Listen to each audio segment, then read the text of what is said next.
This episode is brought to you by Bank of America. From a local business to a global corporation, partnering with Bank of America gives your operation access to exclusive digital tools, award-winning insights, and business solutions so powerful you'll make every move matter. Visit bankofamerica.com/bankingforbusiness to learn more. What would you like the power to do? Bank of America, N.A., copyright 2023. Get a new Apple Card account by July 25th and get 10% back on App Store purchases for your first 6 months up to $100 daily cash. Terms apply. You can earn on games like Candy Crush Saga and Roblox, subscriptions like Apple TV Plus, in-app purchases, and all the good stuff. Apply now in the Wallet app on iPhone. Subject to credit approval, 10% daily cash earned on up to a maximum of $1,000 in qualifying purchases is valid only for the first 180 days for new Apple Card accounts open between July 11th and July 25th. To make a qualifying purchase, your new Apple Card must be set as the default payment method for the Apple ID associated with your Apple account in the App Store. You must have a zero balance on all digital Apple accounts associated with your Apple ID. Visit apple.co/App Store for more important offer details.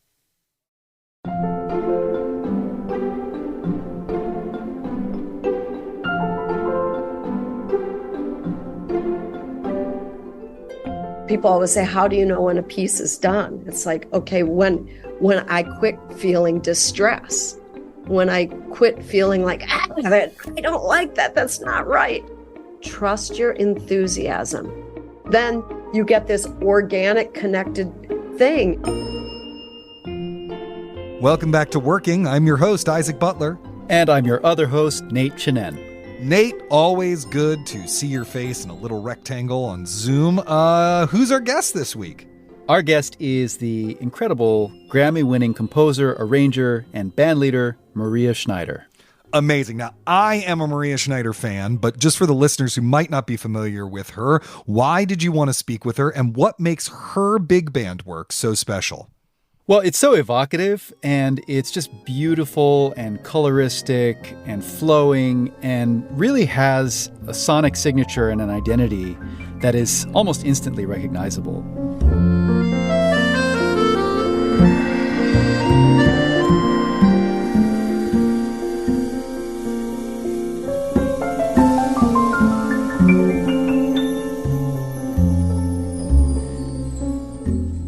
As you said, I'm a big fan of her music too. I've had the pleasure of observing and writing about it for about 25 years now.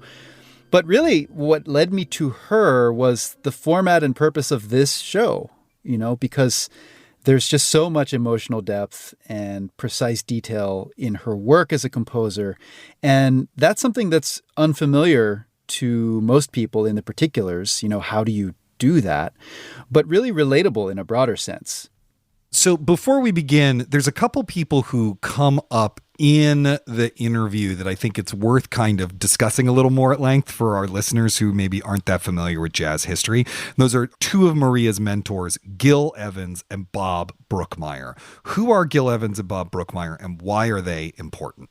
Well, these are two of really the Mount Rushmore figures of modern jazz orchestration. And Gil Evans is probably the better known of the two, partly because of his affiliation with Miles Davis, which began with The Birth of the Cool in the late 40s and then continued in the 50s and early 60s in these really masterpiece orchestral albums like Sketches of Spain. So that's one major influence on Maria. And she's really understood as kind of the heir apparent to his legacy. And Bob Brookmeyer, who had a working relationship with Gil Evans, Brookmeyer is a little bit more cerebral, but like every bit the genius, and really also understood the palette of the big band. He brought all kinds of modern classical language into that tradition and modernized really the art form, and also had a very important teaching perch at the New England Conservatory. And that's something that Maria will talk about, just how valuable it was to get his input and his encouragement. So that's just some of the cornucopia of delights that await our listeners. Is there anything extra for our Slate Plus subscribers? In addition to her work at the forefront of jazz orchestration, Maria is out on the ramparts as an advocate for artist compensation in the digital era. So our Slate Plus sidebar is all about the economics of streaming, something that the music world had to grapple with well before it hit the movie and TV industry. And then how she created her own sustainable alternative as a recording artist. Well, I don't want to miss that, but luckily I'm not going to miss that because I am a Slate Plus subscriber. And I got to say, if you want to hear that or, bonus full episodes of shows like Slow Burn or Big Mood, Little Mood, if you want to support everything we do right here on Working, there's really few better things you could do for yourself and for us than to sign up for Slate Plus today. Go to slate.com/working plus. We'll have all the details right there. Okay, now let's listen in to Nate's conversation with Maria Schneider.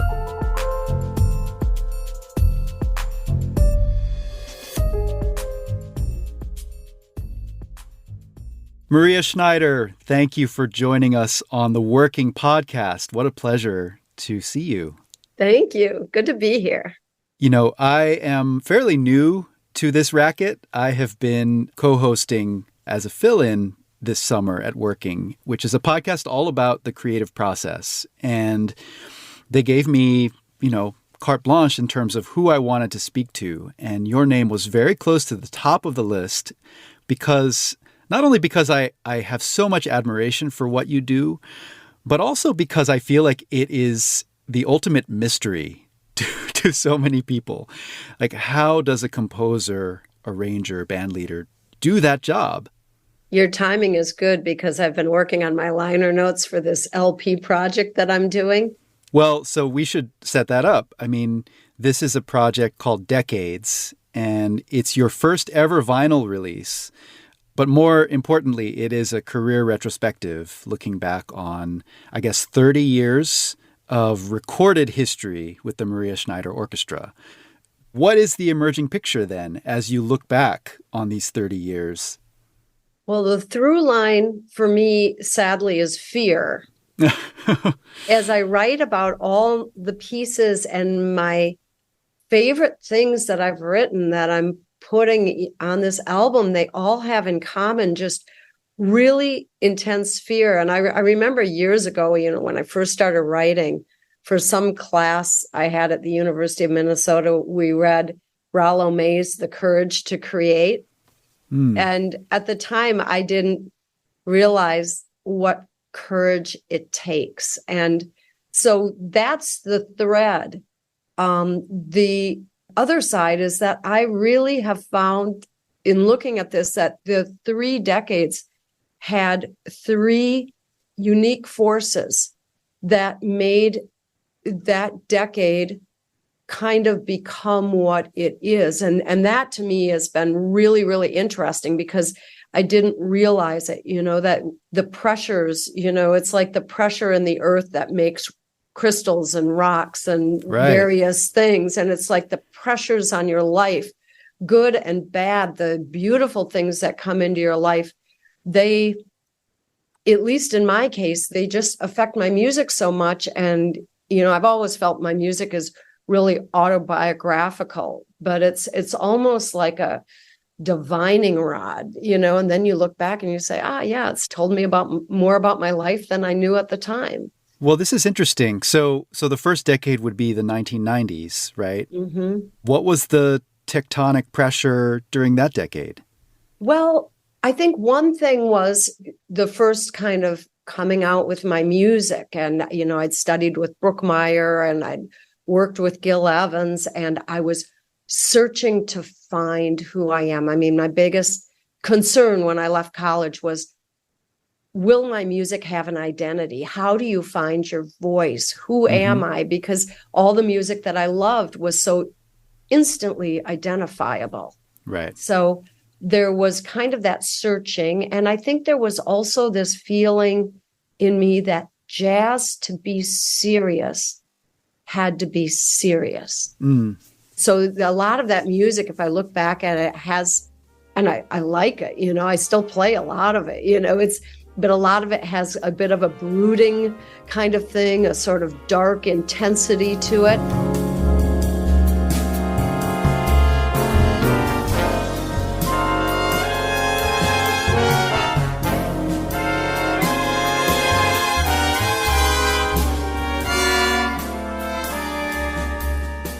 So I think there was some of me was, trying to prove my muscle as a jazz composer. And then there was kind of an event at the end of the first decade that was really a change maker in creating the second, what I think affected the music of the second decade. Mm-hmm. I do want to talk about that event, but first, let's not lose this thread of Bob Brookmeyer and Gil Evans, who were both geniuses and really mentors to you. And, what was it like to be a young music student and to approach these two, titans of orchestration and composing and arranging?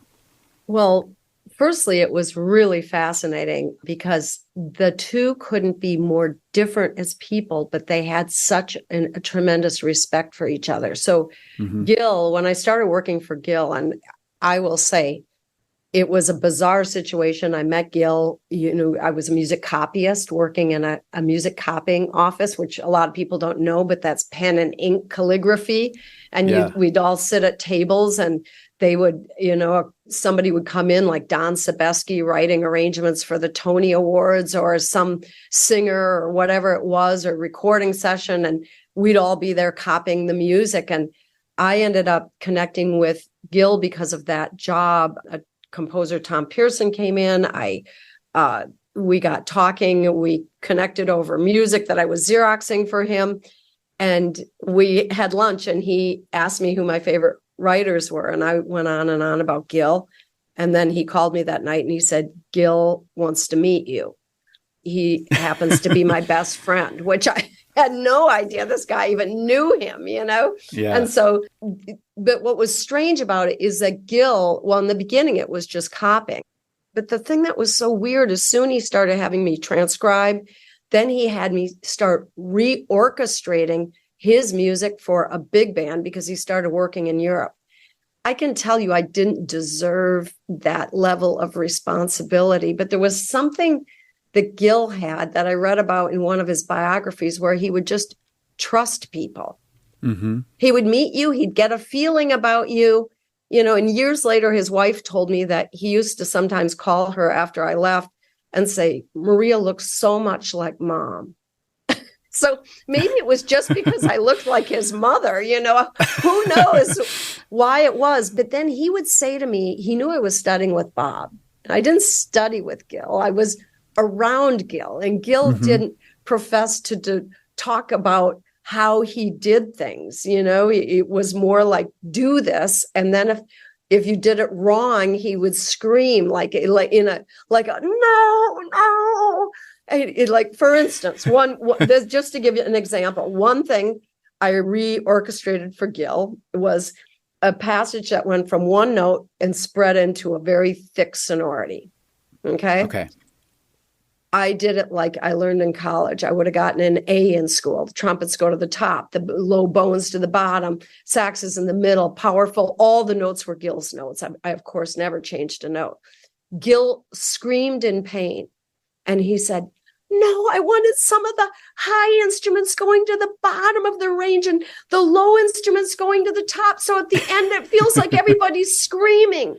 And it's just like, oh my God, so in that moment, I realized, wow, his perspective is so different. It's like a rule-breaking world based on going for something that is its own set of rules, this emotional effect that he wanted. And it was like, holy crap, I would have never thought of that, And then Gil was very intimidated by Bob. He expressed that, like when he knew, I said, oh, I'm going to have a lesson with Bob this weekend.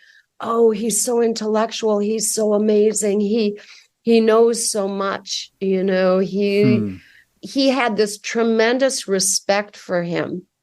And I think he saw Bob as schooled and Gil as self-taught. Mm-hmm. But the discipline of Gil's music and the logic within it was beyond masterful and very intellectual, even if his thought process and how he perceived his process maybe didn't feel like that. And Bob also expressed almost like an intimidation about Gil, Mm-hmm. which made me feel bad. I felt like, wow, the last thing I want is talking about these two people makes them each feel bad about themselves. It's like what happens on social media now or something. So but I credit Bob for helping me find my voice, because Bob was always asking questions like, okay, you put a solo there. Why did you put a solo there? Mm-hmm. Well, Yeah. The tune happened. It's like, no, a solo should only happen when the only thing that can happen is the solo. It's like, wow, what does that mean? I mean, in a way, it's similar to Gil. It's like the range should only be the range of the instruments if what you want is the comfortable range of the instrument. But Mm-hmm. what are the other possibilities? So the takeaway from the whole thing was, oh my God, I need to start my own band and find my own voice. I have to experiment and find out who I am. Yeah, I love that. I've heard that about Brookmeyer as a teacher. He mentored quite a few people. But just this idea of, well, why are you doing that? Like, is it just because that's what the conventional wisdom would have you do? And it's such a valuable lesson to get from a pedagogue, right? Like, absolutely. Like, what is the motivation for this decision you're making? And that actually leads me to the idea of the big band as a tradition or a language. There's so much in that language that you cherish, and it's very obvious. But there's also quite a bit that you seem to deliberately kind of set to the side or ignore or push against.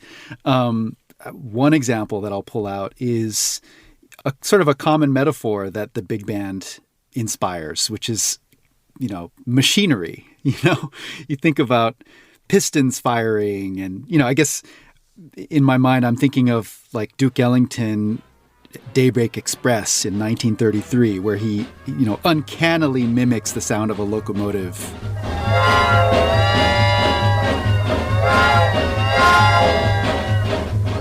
And there was something so magical about that, but it is also mechanical, right? And I've never reached for that metaphor when thinking about your music. It's almost the opposite of machinery. And so I wonder, as you were setting about to establish your voice, like, was there a part of you that consciously said, well, this is what I'm not going to do. These are the parts of this tradition that I personally choose to reject? I mean, one thing I would say is the thing that I loved about Gil's music is that it could make you cry. It could make you go, and there are pieces by Thad Jones that do that. The first two chords of To You just make me go, oh.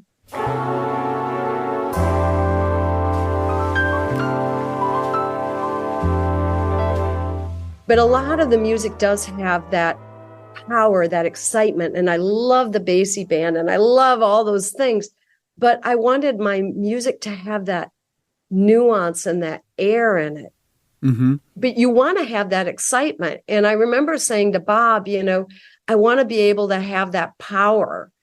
And he expressed to me, he said, okay, he said, there's a femininity in your music, He wasn't afraid to say that. And I wasn't afraid to hear that, and he said, and whether it's true because I'm female or not. And I said, but I want my music to have strength too. And so he said, okay, so I'm going to teach you how to do that. And it was really about rhythm, repetition, how to get that power in the music. And so it was really wonderful to be able to talk to Bob candidly about that. Yeah. Was there a part of you that bristled at the sort of essentialism of that? Or did you feel like... No. I wanted that because my music naturally, I remember the first piece I brought into the Mel Lewis band, it was called Greenpeace. And I remember the whole opening theme it's on my first album. That's so pastoral. And I just said to Bob, this is what I'm hearing.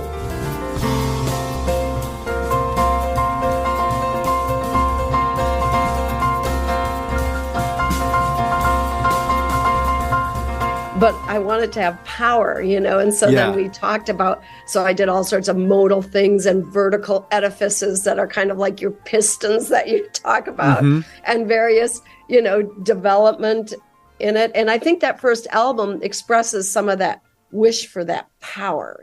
Yeah. We'll be back with more of Nate's conversation with Maria Schneider after this.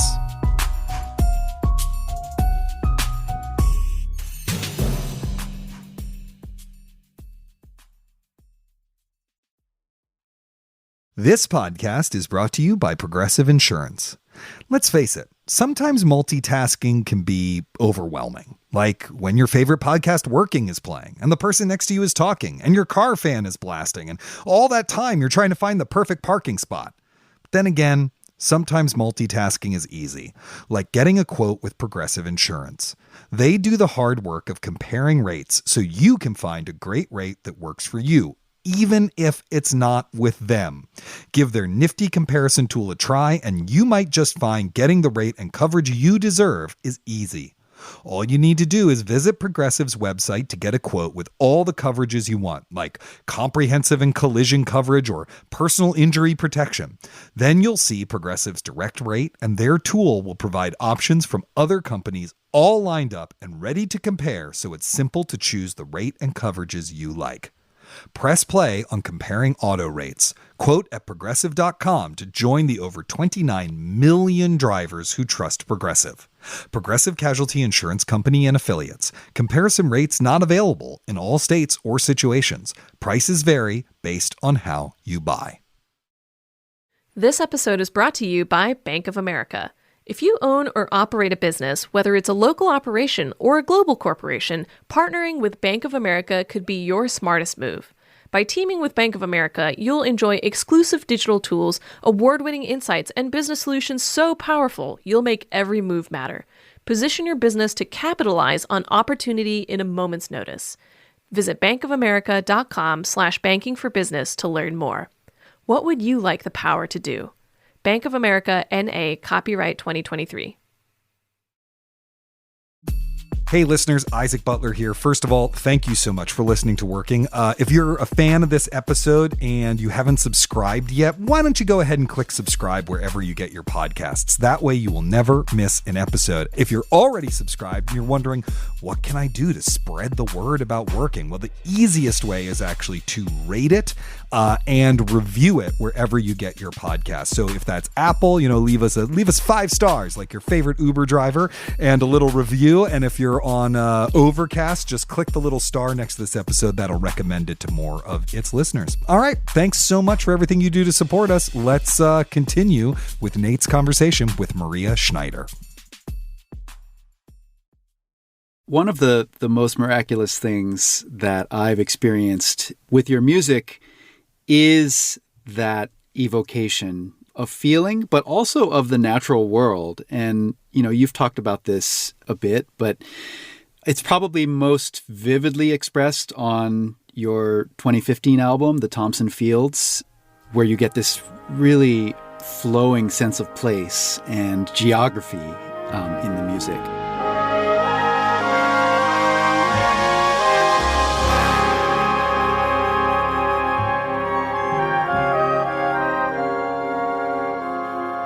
And you revisited that idea again on the latter half of Data Lords, your most recent release. So what is the translation process like? How do you think about the sensory experience of like a breeze moving across a wheat field and turn that into music? Yeah. Well, I don't very often sit down and say, okay, I'm going to write about this thing. Occasionally I do that. But usually what I do is a musical idea comes to me, in the case of the Thompson Fields, which you're referring to, in the laundry room of the basement of my building. That melody came to me and I'm like, I got to go upstairs, and I played it. And it transported me to the top of that silo back home, looking over those fields. So this is the part that is the mystery that I don't understand, but it's almost like I don't know if I happen to come up with notes that then have an association from my palette of experience, or if it's almost like the experience wants to be expressed and it's something almost more mystical than that, Yeah. And I really don't exactly know, but sometimes I think it's the later thing because of the way people sometimes respond to certain pieces that hit me initially that way. It's Sky Blue, which I wrote the week that my best friend died, the Thompson Fields, which brings me home in some kind of way. And somehow I feel people feel that didn't necessarily grow up in Wyndham, Minnesota, standing on top of a silo. And so once the music attaches itself to a feeling or a memory, a place, the Pretty Road from Sky Blue, once it tells me it's that, then every choice I make from then on, I feel like it has to keep that sympathetic vibration going of something inside of me. And the choices can be intellectual, but even that is the intellectual is somehow organic, because a lot of times what I'll do then is I'll look at that first idea and I'll say, what's the DNA of that idea? It's like in the other room, I have a microscope and I love to look at an insect or a leaf, and you start seeing all these patterns and things. And it's the same thing. I'll look at that idea and just start to see the patterns inside that are making me vibrate on that level. When I find those patterns, now I can intellectually build on those things, develop so that everything has a feeling of organic outgrowth from that initial idea, and always choosing based on that within me, it feels like that thing. And at the end, when I went that place or that experience, and when I conduct music and I find myself transported to that place again and again, I'm like, how the hell does that happen? Yeah. How did that happen? But that's the best I can describe it. I don't know. That's really beautifully put, because first of all, I love that you choose sympathetic vibration as your metaphor, because it's sound, and it's physics. But this idea of respecting the sort of internal logic that's dictated by your intuition, right? Yes. There are no rules, except there are rules if you want to stay in tune with that spark or that initial feeling. There are rules. Here's what I tell students, because, so many students sit and write with so little confidence. And I know that because that's me too.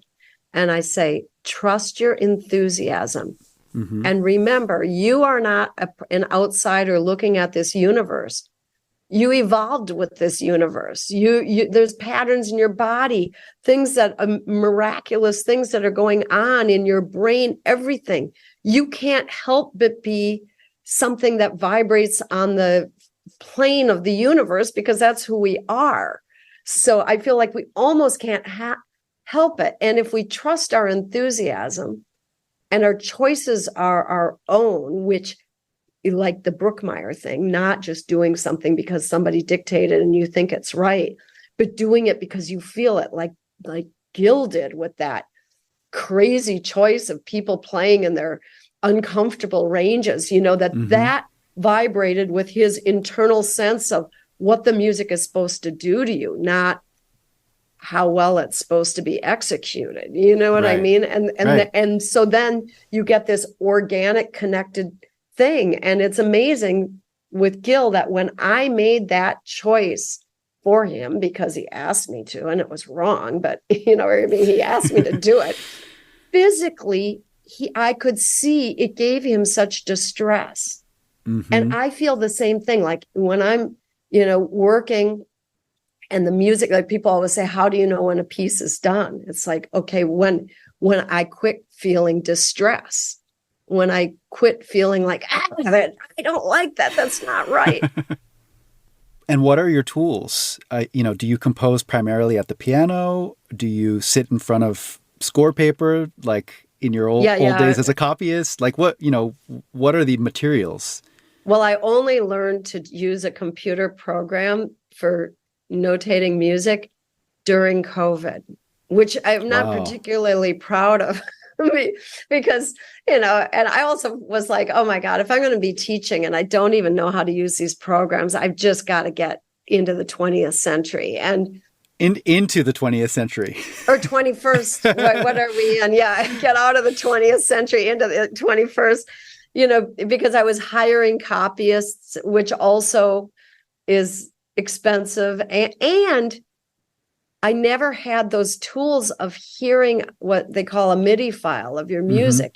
People who use a computer can play out an approximation with, and a pretty darn good one with instruments. And I thought, wow, that could be nice sometimes because I'm sitting here going, okay, let me start from the beginning in my head again, Right. And it's like, wait a minute, nobody else on the planet is doing this, or not so many people, but that's the way I've basically worked. And I largely work at the piano, but then sometimes I really want to get away from the piano, especially the piano. And even in front of the score paper, you can lose all sense of time.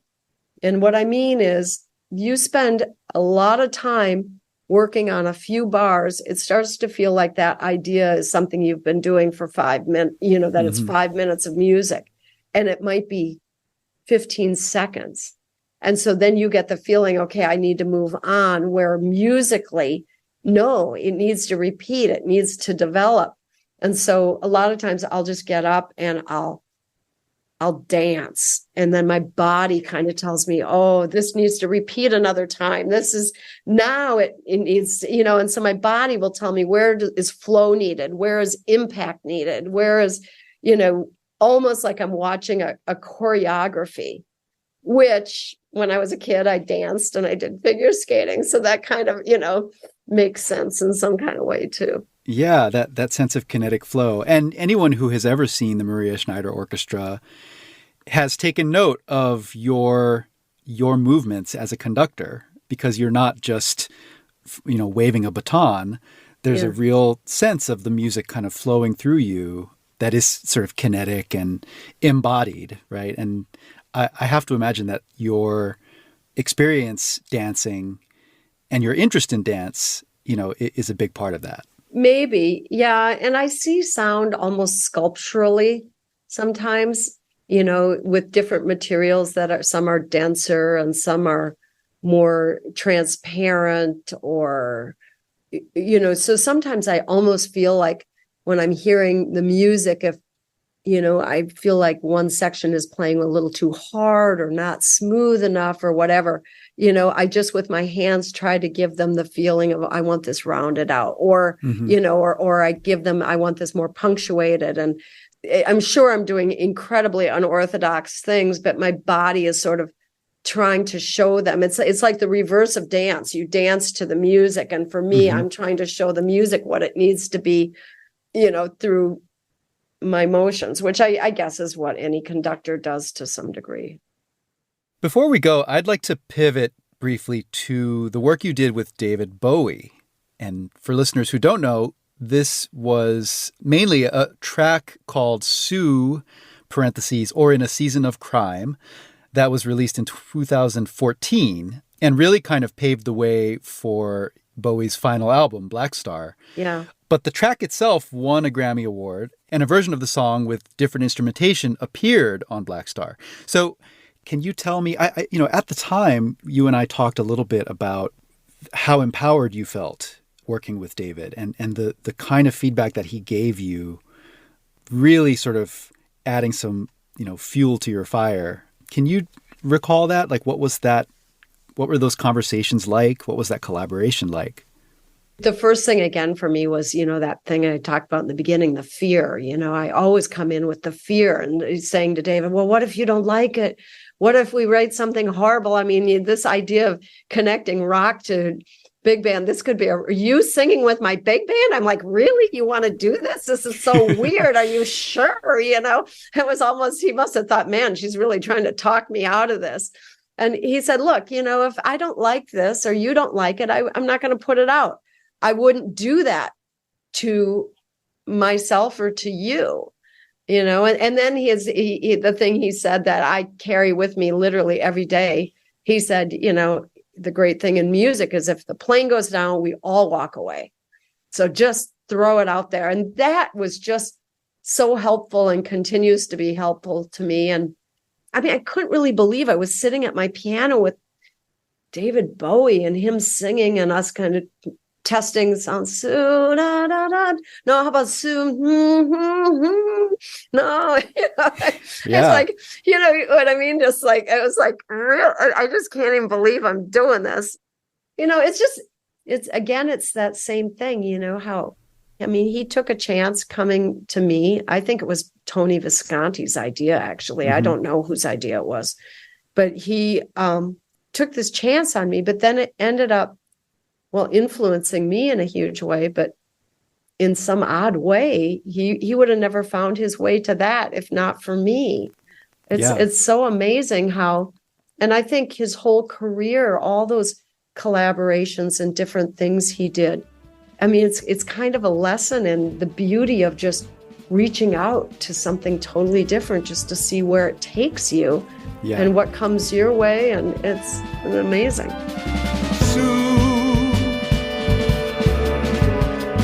I got the job. We'll buy the house. You'll need to rest, but now we'll make it.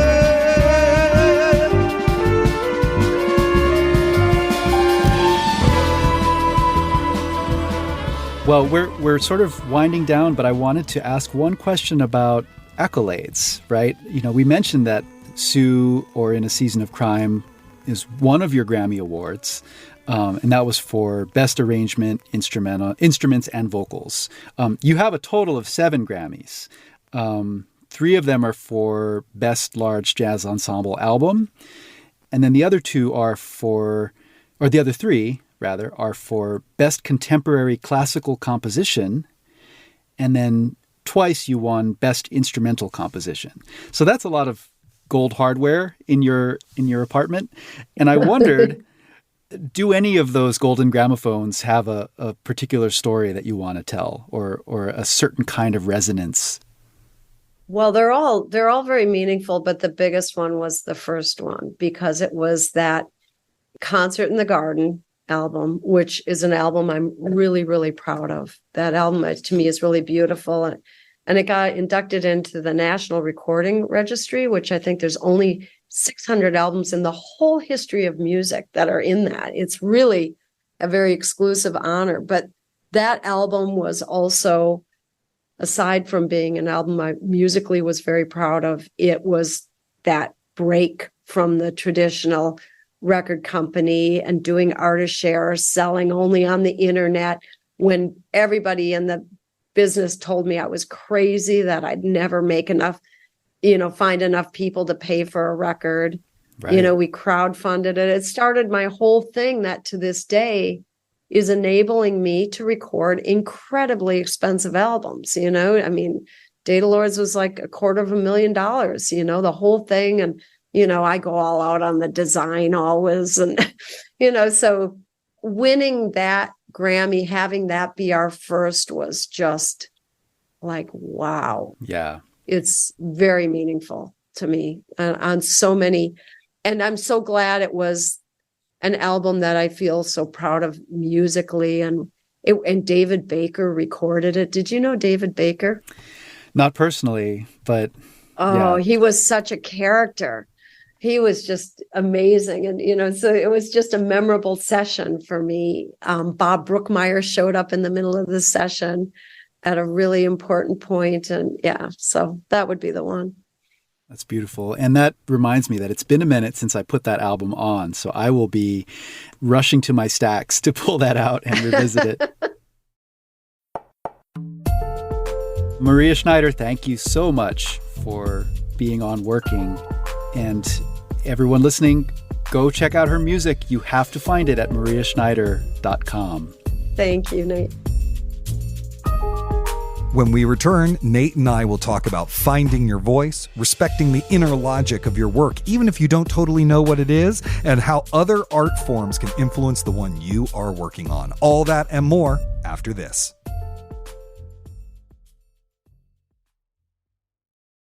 Get a new Apple Card account by July 25th and get 10% back on App Store purchases for your first 6 months up to $100 daily cash. Terms apply. You can earn on games like Candy Crush Saga and Roblox, subscriptions like Apple TV Plus, in-app purchases, and all the good stuff. Apply now in the Wallet app on iPhone. Subject to credit approval, 10% daily cash earned on up to a maximum of $1,000 in qualifying purchases is valid only for the first 180 days for new Apple Card accounts open between July 11th and July 25th. To make a qualifying purchase, your new Apple Card must be set as the default payment method for the Apple ID associated with your Apple account in the App Store. You must have a zero balance on all digital Apple accounts associated with your Apple ID.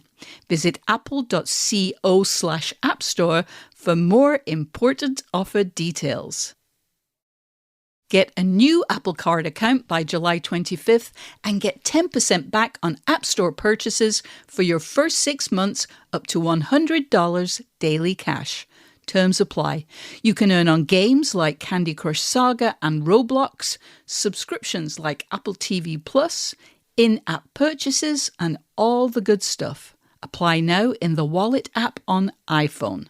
Subject to credit approval, 10% daily cash earned on up to a maximum of $1,000 in qualifying purchases is valid only for the first 180 days for new Apple Card accounts open between July 11th and July 25th. To make a qualifying purchase, your new Apple Card must be set as the default payment method for the Apple ID associated with your Apple account in the App Store. You must have a zero balance on all digital Apple accounts associated with your Apple ID. Visit apple.co/App Store for more important offer details. Nate, that was such a wonderful conversation. You know, I could spend this whole time talking about David Bowie and Black Star and his move into jazz or Maria's sonic palette or whatever, but we try to focus on the creative process here. So I want to highlight two things that the two of you talked about that I think are actually kind of related. The first is Bob Brookmeyer's idea of always asking, what is the motivation for this decision you're making? And the second is her idea of experimenting wildly in order to find your voice. And those two ideas are actually more related than they might seem, because the only way you really find out why you're making the kinds of decisions you make is to make a bunch of decisions and see what happens, right? That experimentation actually leads to the solution, at least to me. Do you feel like that's been a common thread in interviews that you do with composers? Most people who reach this upper tier of creative achievement, they have a really thorough understanding of tradition and technique, whatever that might mean in their field. But, as we've heard many times, those elements are a means toward artistic expression, not the thing itself. So there really has to be an allowance for the unexpected, for room to play. And, since we are talking about composers, I'll point out that this is a big reason Duke Ellington kept his band on the road year round. Even though it was an enormous financial and logistical strain, he had a traveling laboratory for sound. Now, Maria doesn't quite have that luxury because the economics are just impossible. And most of the musicians in her band are really busy in their own right, with their own careers and as sidemen. But, because of the longevity of this band, she's forged such a bond with these players over the years that she really knows the instrument, meaning the whole orchestra. Mm-hmm. And so she can try things out and hear the execution, and then sometimes that result leads to another set of ideas. Yeah, totally. And I guess maybe related to that is respecting the internal logic of your intuition. You know, I was really struck by that, or I guess as she put it, trust your enthusiasm.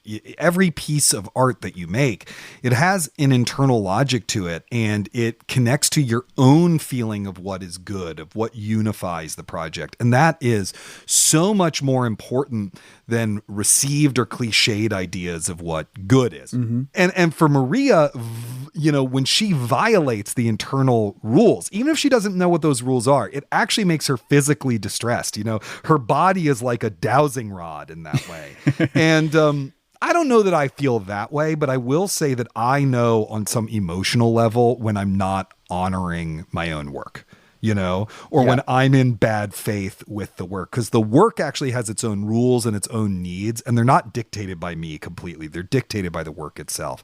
And I feel like for us in the journalism biz, an example of that is an editor is forcing you to make a change that you just know is wrong for the piece. Sometimes you make it anyway because it's wrong for the piece, but not catastrophic. And, you know, your deadline's coming up and it's your first time writing for them, but you still feel like shit a bit afterwards. Right. And sometimes you fight it out because it really is important to you. And I'm just wondering, you know, you've worked in this business for a long time. I'm just curious about how you navigate that stuff. I mean, I am in tune with the situation you're describing where the rhythm or the flow or the essence of a piece really demands its own form of respect, you know? Mm-hmm. And I don't find myself ever bristling at editorial feedback the way that I did as a younger writer, you know, when maybe the natural instinct was to go into a defensive crouch right. At any feedback. And maybe that's because my work is more structurally sound than it used to be. Comes with experience, or maybe it's because I've now been an editor myself and I have more of an appreciation for the process and know that, you know, that the feedback is not, you know, I mean, it is criticism, but it's not criticism, if you get my drift. Right. Yeah, totally. So, you know, I rarely encounter that nightmare scenario that you described where you have to introduce a discordant note that kind of ruins the chord. I think if that happened, I would push back pretty hard. Yeah, totally. And finally, I just want to stress something that she talks about, the importance of dance and sculpture to her work, where she finds inspiration from other forms. And I got to say, nearly every artist I know and that I talk to, whether it's over a cup of coffee or an interview, you know, if they're doing something interesting in their form, they're doing it in part because they're really bringing ideas from other art forms into it. Like, I'm a nonfiction prose writer, right? But I'm always thinking about comic books and documentary film and plays and how they do storytelling and what their rules are and how they work and what's interesting and forward thinking there. And like, how can I steal that and bring it to prose, you know? Yeah. You're a journalist. You're also a jazz enthusiast. You know, you've forgotten more about jazz than most of us will ever know. Do you feel that the music itself informs your writing? You know, when you're writing, are you like, the rhythm of this is off, it's in 3/4 time and it needs to be in 4/4 time or whatever? How should people who are kind of thinking about, you know, maybe I should incorporate other art forms into their work, how should they think about going about that stuff? Well, don't get hung up on it. You know, like the example that you just described, I think is maybe, you know, for comic effect, right? It's a little extreme. But I will say that musicality is very important to me as a writer. And it's not a literal translation. Most of the time, I don't actually read my stuff aloud, but I do hear it in a way. I read out loud. I read out loud. You do? Revision. Almost always I read the piece that I'm going to turn in out loud at some point. That's something that I should maybe carve out more time and space for. And I will say, now that I'm working more in radio, it's just a natural part of the process.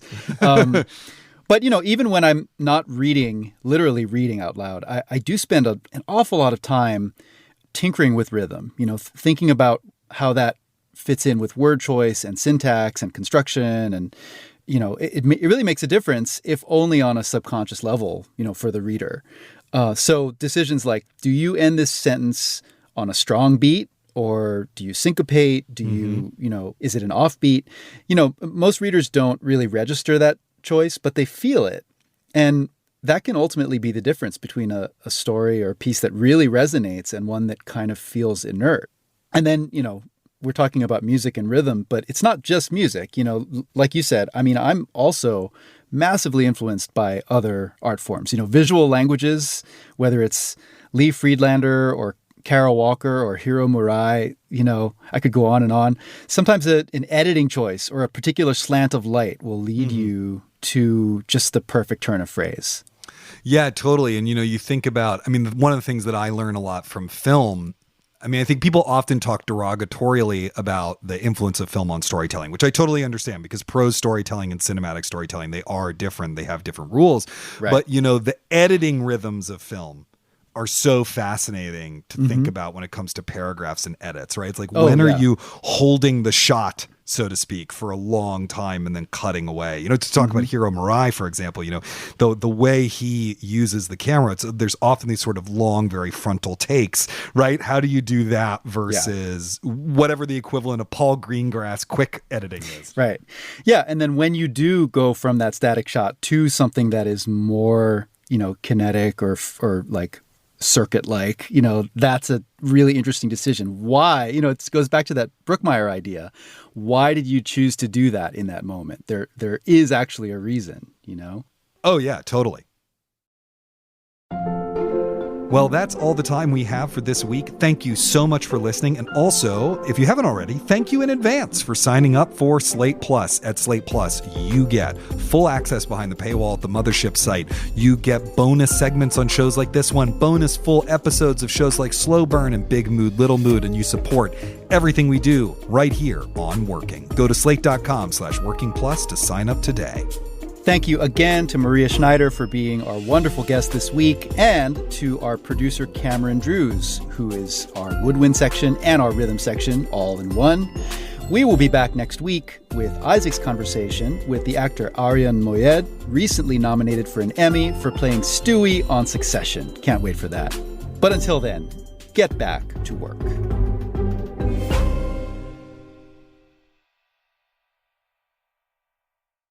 This episode is brought to you by Bank of America. If you own or operate a business, whether it's a local operation or a global corporation, partnering with Bank of America could be your smartest move. By teaming with Bank of America, you'll enjoy exclusive digital tools, award-winning insights, and business solutions so powerful you'll make every move matter. Position your business to capitalize on opportunity in a moment's notice. Visit bankofamerica.com/bankingforbusiness to learn more. What would you like the power to do? Bank of America, N.A., copyright 2023. Hey everybody, it's Tim Heidecker. You know me, Tim and Eric, Bridesmaids, and Fantastic Four. I'd like to personally invite you to listen to Office Hours Live with me and my co-hosts, DJ Doug Pound. Hello. And Vic Berger. Howdy. Every week we bring you laughs, fun, games, and lots of other surprises. It's live. We take your Zoom calls. Music. We love having fun. Excuse me? Songs. Vic said something. Songs. Music. I like having fun. I like to laugh. I like to meet people who can make me laugh. Please subscribe now.